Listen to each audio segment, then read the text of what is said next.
Hey everyone, it's Dr. Ryan. Welcome to episode 2. Today we're going to be talking about brand and really what does that encompass.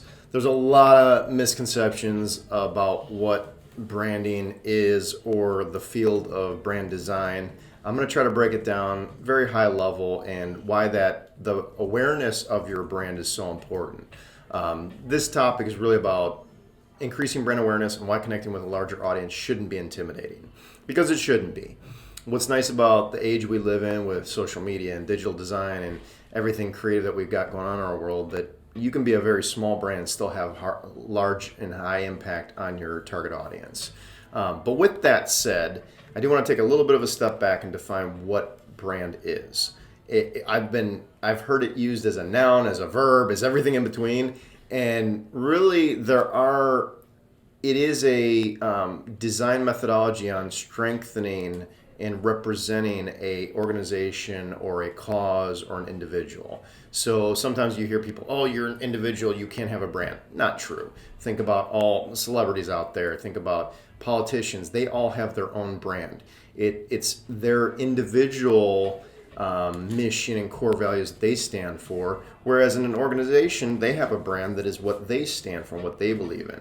There's also I'd say it's a basic kind of conception now that people think, oh, the brand is the logo. No, that's an identity kit. An identity kit usually encompasses your logo and your other collateral that you would send that represents your company in a tactile form. In this case, though, brand, it really is, it's what people say about you when you're not around, and what your customers and your internal team and your staff think about you and your organization that you are in. So it's a lot more than just tactile logo, business card, letterhead, website. It's a lot more than that. But it does bring strength to your overall organization. There's really about 3 things I want to talk about. One is creating a community. What does that look like? A lot of times brands, they want to align with, and I think it's smart to align with your mission, core values, and what you believe in.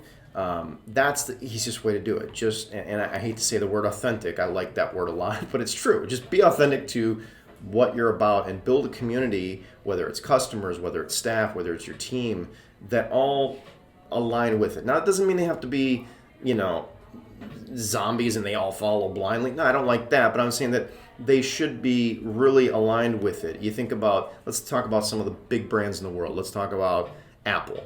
Okay, there's a big debate over which phone's better, Apple or Samsung, whatever. And there's the other debate about which camera is better, a Canon or Nikon. I'm not going down that hole, but the whole idea is that there's ardent supporters of Canon cameras and there's ardent supporters of Nikon.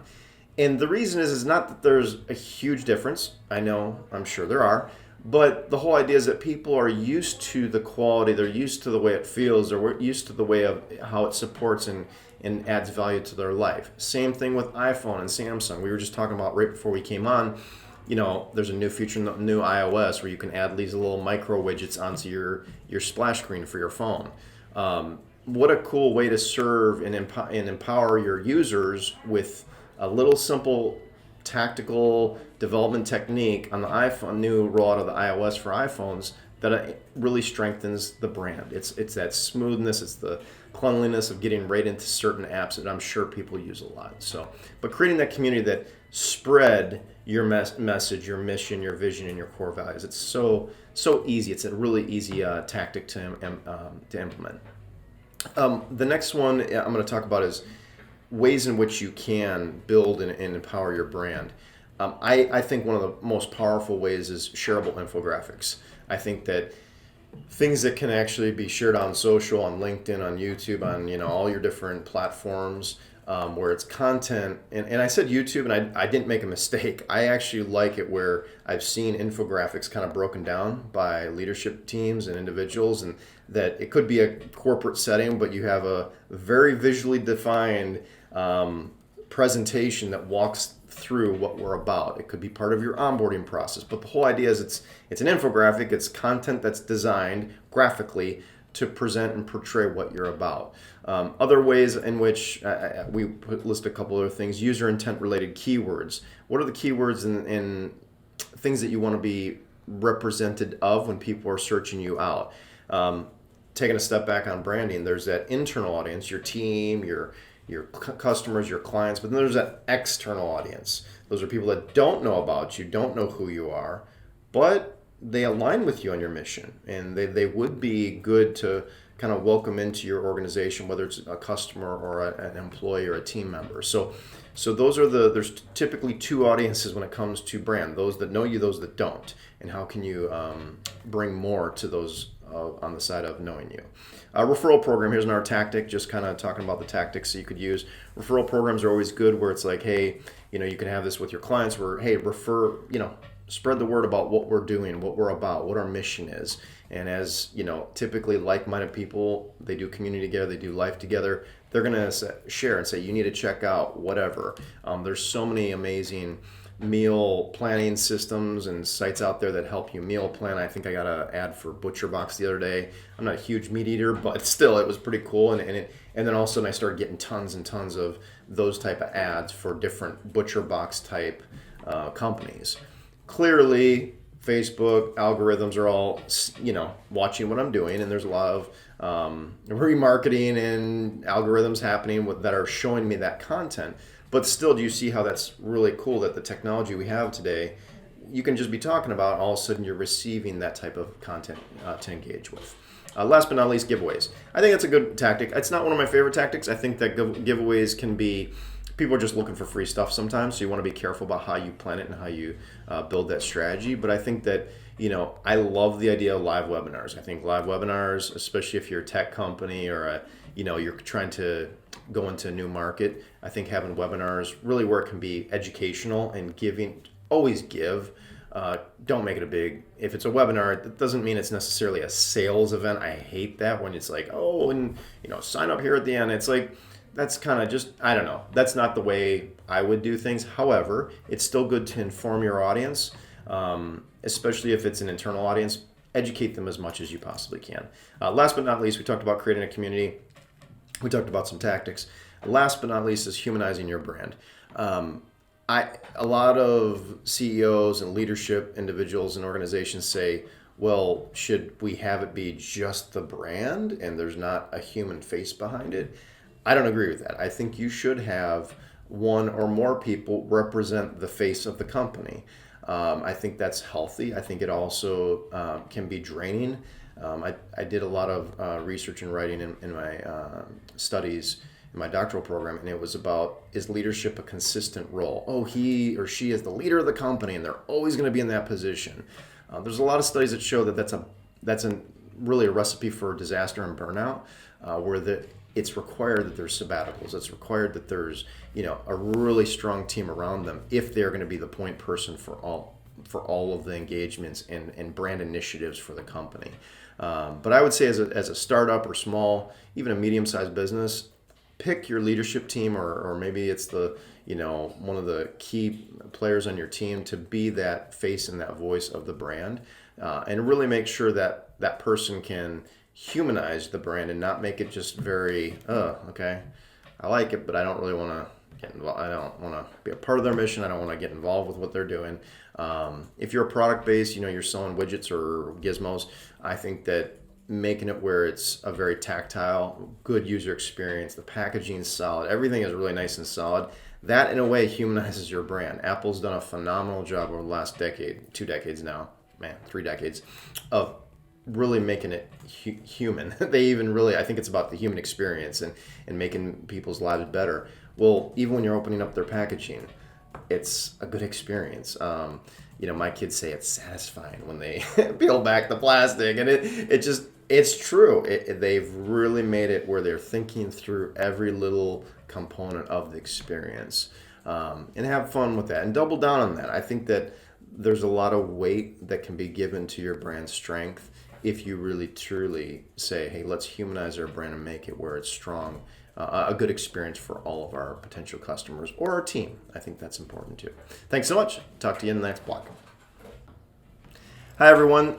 This segment I'm going to talk about measuring brand awareness. So in the previous segment, we talked about kind of just going after, larger audiences, don't really defining who you are. In this segment, I'm going to talk a little bit more about What are those matrices and how can you put them in place? And what are the strategies to really go after a larger audience? And I want to define larger audience. If you're a brand new startup, you just opened up your Instagram or your Facebook or whatever. I'm going to talk about social a little bit. How do you get started? Well, obviously you want to set it up right, all your channels. You want to make sure you get names that are easy to remember and are shareable and whatnot. But there's also a lot of tactics that go into, okay, how do we start to grow? We use Google Trends, data trends as the kind of the baseline. You can, as a Google partner, actually I think it's open to the public, look into the Google Analytics as far as what's trending, what people are searching for via their engine. And that can help you kind of say, hey, there's a big uptick in these keywords that align with our brand and what we're trying to solve, what problems we're trying to solve, and what value we're trying to add. So I'd say that's a good baseline to start with. I think that when you're building your overall strategy, and let's kind of stick in that, I'm going to stick in the social kind of social networking sites segment of tactics and strategy. When you're building out your plan, I always am very wary about, we're in the Tampa Bay area, building a list of hashtags that are just hashtag Tampa. That's like, it's such a polluted and wide and not narrowed or focused in hashtag that get to that point, but build up. Especially if you have no followers, if you have very little engagement, build up to that point. So it might be if you're, let's say you're a Tampa roastery and you roast coffee beans. Maybe, Tampa roasters, and start to build key hashtags and have your hashtag strategy where it's focused on something that you can engage with. Because I guarantee it, Tampa is going to have hundreds of millions of mentions and whatnot. Whereas in hashtag Tampa roasters, you're going to have a much narrower audience. It still might be millions, but the whole point is you can actually attain and potentially be trending on those hashtags. So, and then build layers as you grow your audience. As you get to, from 0 to 100, okay, here's our hashtags. Then we go up to 500, then we go up to 1,000, then we go up to tens of thousands, millions. Your hashtags should align with those kind of tests and triggers where, okay, once we get this, then we're going to start using this hashtag. Make sure you work with your marketing partner to align accordingly. But I always see, startups saying, oh, we're just going to Tampa, and I'm going to hashtag United States, and we're awesome. Well, yeah, okay, but you have 5 followers. So come on, set the tone right and be patient and be continuous and focused on quality content. Another thing that you can really, we recommend is when you're measuring your brand awareness, is you should be listening. This is a step further than just Google, where it's not static data, but it's typically the months or 90 days prior. When it comes to social, it's so fast. It's like it's at the speed of social. I love that statement, at the speed of social, because something can happen in the other side of the world, all of a sudden it's trending, in the United States, or vice versa. I do recommend having social listening be a component of what your tactics include, because of the fact you can have hey, we're focused on education and we're going to be listening to what's happening in this geographic area because there's a school in this area that, they're opening up this new STEAM program. We want to make sure it really gets the engagement it deserves, and start sharing it and bouncing off of other schools or other individuals that are saying, hey, did you hear about this STEAM program? And then all of a sudden we jump in. Love to have you come do a tour. That type of social listening is next level, but I love it. I think it's really being savvy and aware of what's happening. And it can also be on the flip side. That's kind of a more proactive, on the defensive, on the more of a defensive, hey, protecting a brand. If you hear something start trending that is actually going to be detrimental to your organization, it's good to be aware of it as early as possible. And that doesn't mean you take action, okay? Just to be aware of it is different than, we're going to do something, we're going to open our mouths and be stupid and say something that we want to take back. You want to be aware of it and then work with your marketing, your public, digital public relations team, and say, hey, what should we do? Should we jump into this deep end, or should we just avoid it? So always kind of think about how social listening can impact your brand awareness. Last couple things I have to say about measuring this, and there's tons of KPIs, key performance indicators you can set up. There's a lot of different things that I would always recommend are specific to your organization and brand. But I did want to talk about brand awareness surveys. I think that they can be really impactful. I think that you can actually reach out to your audience and say, hey, what how are we seen? Remember in the last segment I was talking about your internal team and staff, and what do they think of you? How is it going? Do you have a review process with your key players and your individual team members, and how is that going? But then also on a higher level, how are you looked at upon from an outside audience, people that don't know who you are? And those can be there's surveys and there's ways in which you can implement tools to find out. There's some tools that can literally just give you quantitative data and say, hey, based on what Google sees, you're at a 70% out of 100 or a 40% out of 100. And a lot of those I hate to use the word audit because everyone thinks, ooh, taxes. But no, there are social auditing tools that you can put in place to check yourself and see how you're doing when it comes to your campaigns, or even just a pulse check that, hey, we've just launched this campaign. We were in the 40s, now are we up in the 50s and 60s? Are we having our trajectory going in the right direction?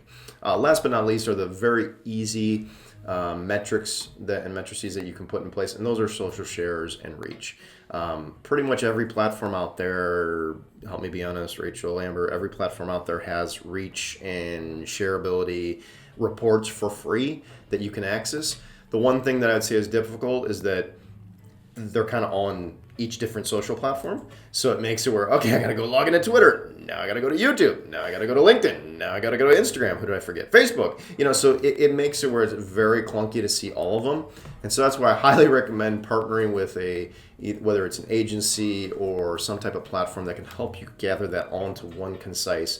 We're going to make decisions based on the growth in these two social networks. They're going to drive kind of the rest of them because of the fact we're getting the most engagements, the most shares, the most return on our investment of time and money into those networks.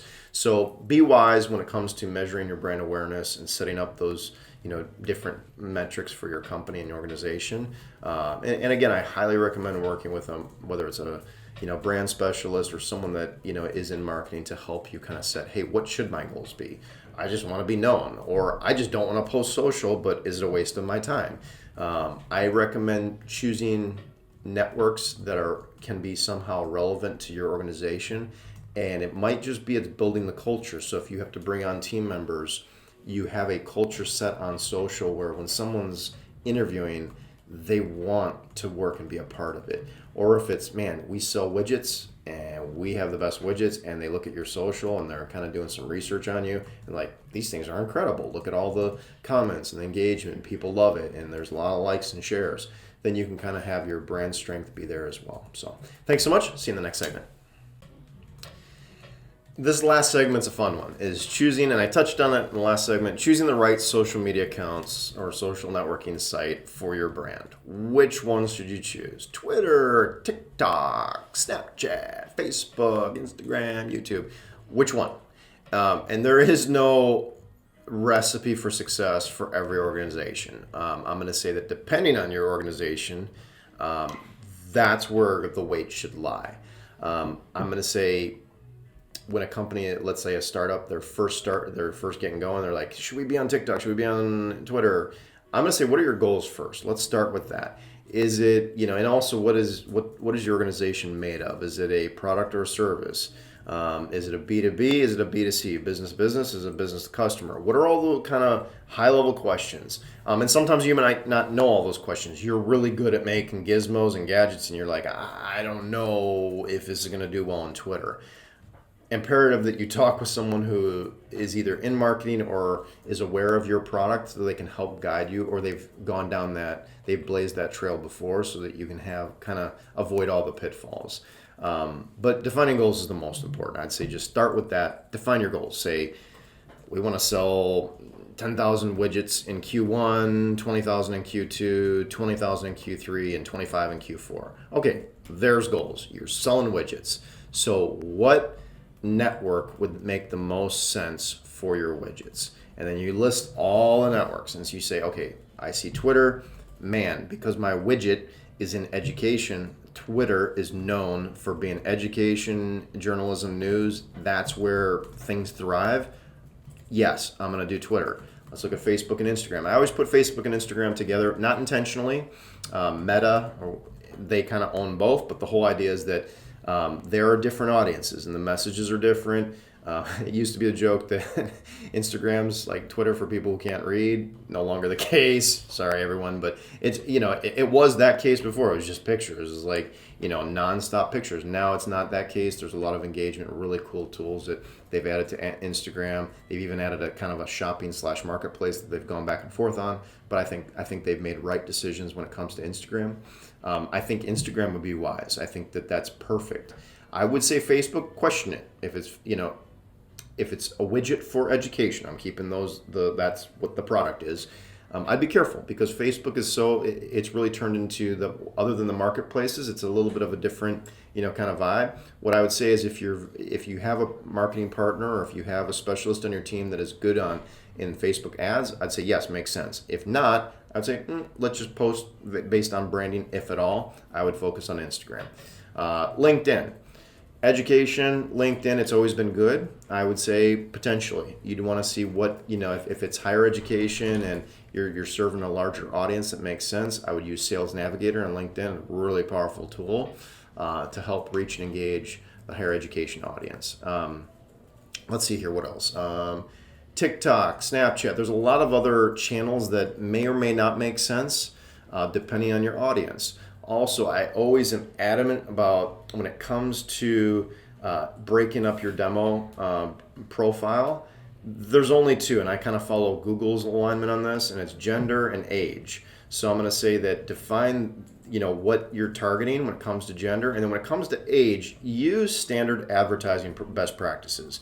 18 and under, okay, so everyone under 18, 17 and down, kids, 18 to 24, 35 to 44. It always ends in a 4, okay, on the high end. So then it would be 45 to 54, 65 to 74. It always ends in the 4s. And honestly, it's usually 65 and up. But the whole idea is use those age breakdowns because that's the way it's been broken down for I don't even know how long. Somebody put in comments how long. But it's a good standard to always say we're targeting that 25 to 34 audience. So you can kind of know there's a lot of things that they're going through at that stage in their life.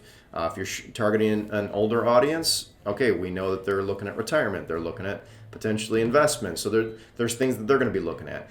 Back to our scenario of a widget for, I think I said education. Well, okay, is it college professors? So that we're looking at higher education. Okay, what age demographic is going to be served best? And also, do those platforms have the ability for you to target those specific age breakdowns? If they don't, I'd say, let's maybe not go into that platform. Or let's wait until we can have growth in platforms that we know are very robust in this demo. So those are the things that I always kind of say, define your goals, what's available, kind of what's out there. I would also, with all that being said, I would look at your competitors. What does your competitive analysis say? I always like to do, I'm an Excel junkie. I actually like Google Sheets more now, don't hate. But I would set up your competitor list. Just, go down one column and put all your competitors and talk about what they do really well. I would say that although that's good, I would say what they do really bad. I had a really good talk with a vendor the other day, and he said, we just looked at what the market's doing really bad and fixed it all. And I love that answer because I was buying the product, and I'm like, I love that they just looked at all the annoying things of their competitors and said, let's just make these all right. Done. So sometimes you can really be a disruptor in a market just by doing things the right way, being professional, hustling, and going. So, all right. Let's see here. Yeah, also, I did want to say one thing about new social networks that are up and coming or, having huge growth or they have a big, funding announcement or whatnot. From a marketing standpoint and a brand standpoint, I would always be go on the side of caution when it comes to that. You don't need to jump into the latest trend just because it's a trend. It's not that it's a bad thing, but I always just say, hey, use wisdom. Pump the brakes and say, hey, is this something we want to get on? How are other social networks going? If they're stable, if you're seeing good growth, stay there, and then go do it 1 quarter trial where you do 3 months, you do a nice sprint, you do engagement on that new, shiny object. If it does well, hey, let's go another quarter. And I always like to say, I like to see 2 quarters of success, kind of an opposite of a recession, or I see 2 quarters of success and growth or whatever your KPIs are, you hit all your goals, and then say, okay, let's build a plan for a year. So that's kind of my rule of thumb. Take it or leave it, but I would say that just be wary of the latest and greatest out there, because everyone always says, oh yeah, but you're going to miss out. No, if it's a good social network, it's going to last 6 months, it's going to last a year. If it's not, you don't even have to worry about it, and you'll probably forget about it a month from now. So yeah, always pace yourself and go slow when it comes to that. All right, so this has been a great talk today on branding. Hope you enjoyed it. If you have questions, please feel free to reach out, and have a good one. Talk to you soon.